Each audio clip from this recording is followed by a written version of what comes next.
శ్రీమాత్రే నమః.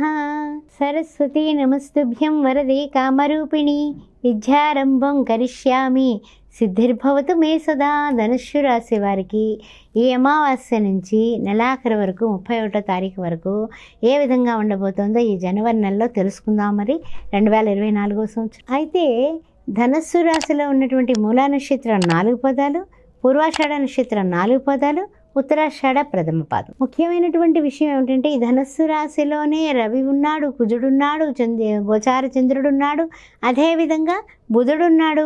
రేపు రోజును చూస్తేనేమో శుక్రుడు కూడా 19వ తారీఖున వెళ్ళబోతున్నాడు. అంత చాలా జాగ్రత్తగా ఇన్ని గ్రహాల కూటమి ధనస్సు రాశిలో జరుగుతుంది. గ్రహ కూటమి ఏర్పడుతుంది. ఆ విషయాన్ని గుర్తుపెట్టుకోండి.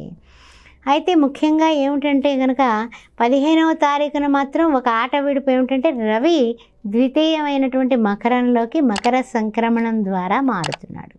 ఈ విషయాన్ని మీరు గుర్తుపెట్టుకోవచ్చు. అయితే ఏమిటంటే ఈ విషయాలలో మనకి కొన్ని క్లారిటీలు కూడా కావాలి. ఎలాగా అంటే కనుక ఈ ధనస్సు రాశి వారికి పంచంలో గురువు ఉన్నాడు. అదేవిధంగా చూసినట్లయితే మనకి అన్ని విధాలా కూడా యోగదాయకంగా ఉండి ముందుకు వెళ్ళడానికి గాను కొంచెము కోపం, కొంచెము చిరాకు, లేకపోతే కొంచెం తొందరపాటు నిర్ణయాలు తీసుకోవడం, లేకపోతే అవతల వాళ్ళు ఏదైనా అంటే వెంటనే రియాక్ట్ అయిపోయి వెంటనే రిఫ్లెక్షన్ అనేది వెంటనే మన ద్వారా వాళ్ళు ఒక మాట అంటే 4 మాటలు అనేయడం, దీని వలన మాత్రం మనకి చికాకులు వచ్చే అవకాశం మెండుగా కనిపిస్తుంది. తొందరగా బళ్ళు నడపడం వల్ల కూడా ఏమైనా ఇంజరీలు జరిగేటటువంటి అవకాశం కూడా కనిపిస్తుంది. అందువల్ల కొంచెం బళ్ళు నడిపేటప్పుడు అంటే ద్విచక్రం కానీ చతుర్చక్రం కానీ ఏ చక్రాలైనా సరే బళ్ళు నడిపేటప్పుడు రోడ్లు క్రాస్ చేసేటప్పుడు చాలా జాగ్రత్తగా ఉండాల్సినటువంటి. తర్వాత చూసినట్లయితే కొంచెం గ్రహ సంచార రీత్యా ధనుస్సు రాశి వారికి కాస్త అనుకూలం, ఎక్కువ ప్రతికూలం కనపడుతుంది. ఏ విషయమైనా సరే నిర్భయంగా మనం మాట్లాడుకోవాలి. దాని వలన ఏం జరుగుతుందంటే కనుక కాస్తంత ప్రతి పని కూడా తొందరపాటు నిర్ణయాల వల్ల మీ మీదే వివాదాలు, మీ మీదే గొడవలు, మీ వలన అవతల వారికి ఇంట్లో వారికి కూడా ఒక విధమైనటువంటి చెప్పాలంటే మనస్పర్ధలు వచ్చే అవకాశాలు ఎక్కువ కనిపిస్తున్నాయి. అందువలన కాస్త మాట అదుపులో పెట్టుకోవడం, తర్వాత తొందరపాటు నిర్ణయాలు తీసుకోకుండా మీ కుటుంబ సభ్యులతో, మీ శ్రేయోభిలాషులతో, మీ స్నేహితులతో, మీ హితులతో చర్చించి ఆ తర్వాత చక్కగా నిర్ణయాలు తీసుకోవడం. వివాహాది శుభకార్యాల విషయంలో కూడా పెద్దవాళ్ళని ముందు పెట్టి మీరు వెనక ఉండి మాట్లాడించడం అనేది చెప్పదగిన సూచన. వివాహాలు అవ్వవా జరగవా ఏమిటి సంగతి అంటే జరుగుతాయి, కుదురుతాయి, అన్నీ బాగానే ఉన్నాయి. కానీ మీ నోటి మాట వలన మళ్ళీ అవతల వాళ్ళకి మనం సారీలు చెప్పాల్సిన పరిస్థితి ఏర్పడుతుందేమో. అందుకని కాస్త జాగ్రత్తగా ఉండండి. ఏదన్నా పెద్ద మనుషుల ద్వారా పెద్దవాళ్ళను ముందు పెట్టి మాట్లాడించడం అనేది తెలివైనటువంటి పని. ఆ విషయం గుర్తుపెట్టుకోండి.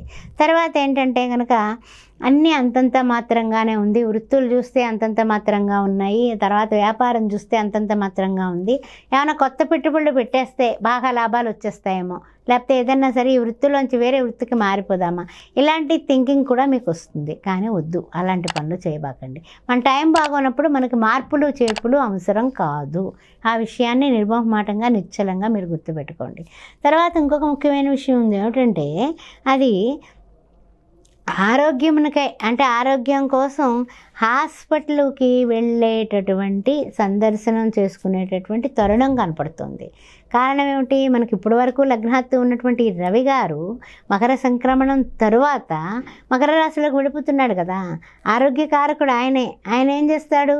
ఏదో విధంగా అనారోగ్యానికి కారకత్వం చూపిస్తాడు. అనారోగ్యానికి ఈ రవి వలన కూడా కారకత్వం అవుతుంది. కాబట్టి కాస్త మాటని జాగ్రత్తగా పెట్టుకోవడం, టెన్షన్స్ తీసుకోకుండా ఉండడం, బీపీలు షుగర్లు పెంచుకోకుండా ఉండడం, కాస్త బళ్ళు నడిపేటప్పుడు జాగ్రత్తగా ఉండడం, అన్నీ జాగ్రత్తలే చెప్తున్నారు. ఏంటంటే మన టైం బాగాలేదు, మరి ఏం చేస్తాం?